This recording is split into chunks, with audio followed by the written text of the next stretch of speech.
Hi. And welcome. Welcome. Welcome to Earth. Good day. Welcome to the big show.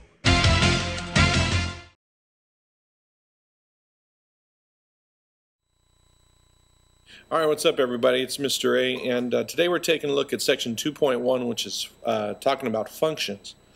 Here's your homework, number 8, so go ahead and get that written down. Hit the pause button if you need to. First thing, let's look at relations.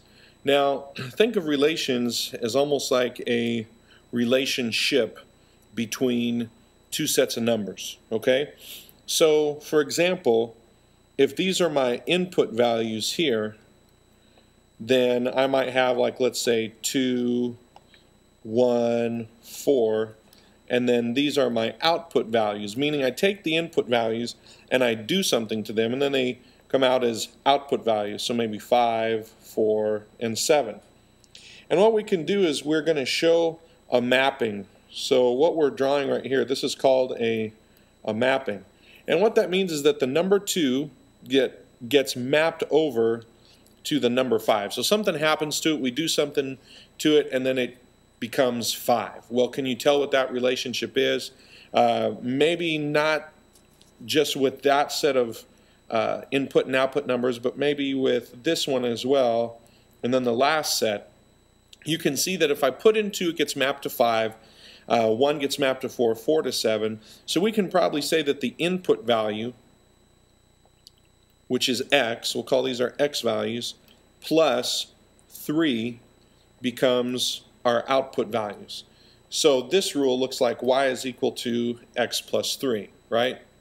And if you remember, back in like maybe Algebra 1, when you guys were learning how to graph something, if I gave you y equals x plus 3, then one way that you could graph that is you could make a table of values, and the x values that you picked were your input values. You added 3 to all of them, and then you got your y values back, which is your output. Now, what we're really interested in are relations that become functions. And they become functions when we have what's called a one-to-one mapping. Okay? For example, I'll go back a slide. This was a one-to-one mapping. Okay, and what that means is that this output value got matched up with only, the input value of 2 got matched up with only one output value of 5. Okay? The input value of 1 got matched up with only one output value of 4. So it's one input value going over to one output value, one input to one output. It's called a one-to-one mapping. And that's what we need in order for it to be a function. So let's look at that in terms of an old little diagram or picture that you might have seen in Algebra 1 called the function machine, right? This becomes our input. This is where we put x, and then out comes y. So let's say that the function is 2 times x. If I put in 10, then I expect 20 to come out, right? One output. And that makes sense because if I'm just doing one thing to it, multiplying by 2, I get one output. Okay, well, what happens if I put in a different number? What happens if I put in 5? I expect to get out 10. What if I put in 5 again? The function stays the same, but I get something like 27. Well, that really doesn't make any sense. I mean, I'm expecting 5 times 2 is 10, but I get something totally different. This is not a function, right? This is input value of 5, my x, and the output value of 10 and 27. And in this weird case, what happens is I put in 5, I get 10 one time and 27 another. Well, that's not one-to-one. See, now it's confusing. I'm going to put in 5, and I don't know what I'm going to get out on the other end. So it gets a little confusing. It's not consistent at all, right? Well, let's take a look at that in terms of like maybe a website. For example, a couple years ago, during the summer, maybe it was a summer ago, I'm getting old, I can't remember, but I went out to Denver.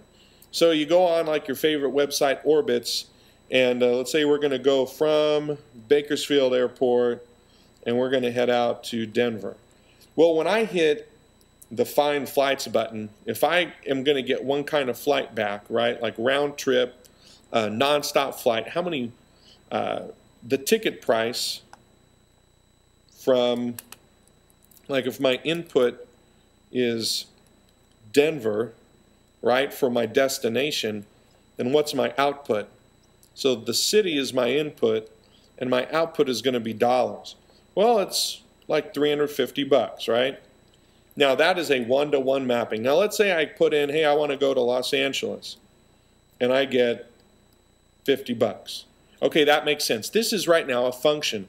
The relationship between me putting in a city and getting back a price is a function, right?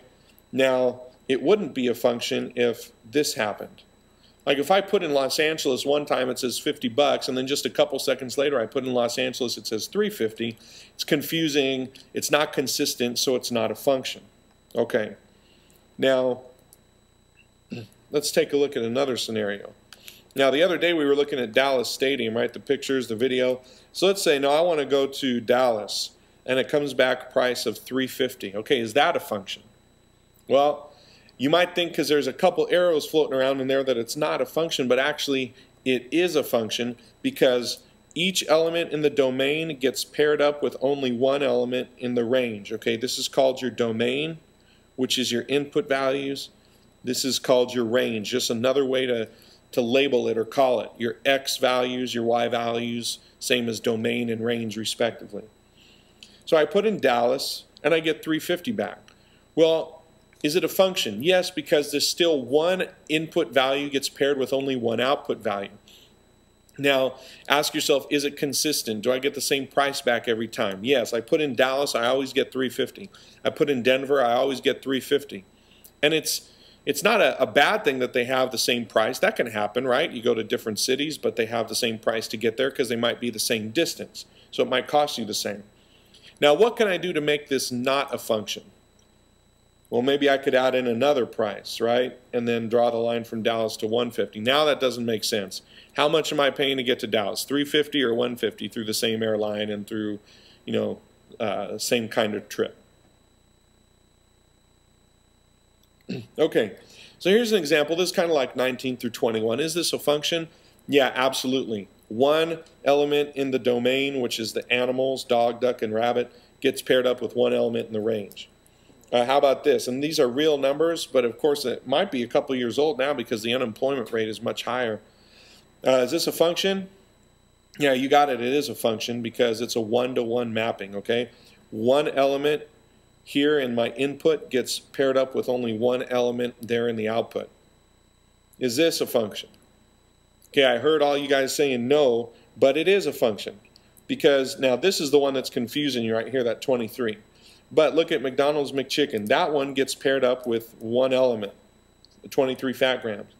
The Burger King chicken sandwich gets paired up with one element, 23 fat grams, and that's okay. What could you do to make it not a function? Maybe draw this line. Okay, now it doesn't make sense. How many fat grams does a sandwich have? Does it have 19 or 23? Make up your mind, right?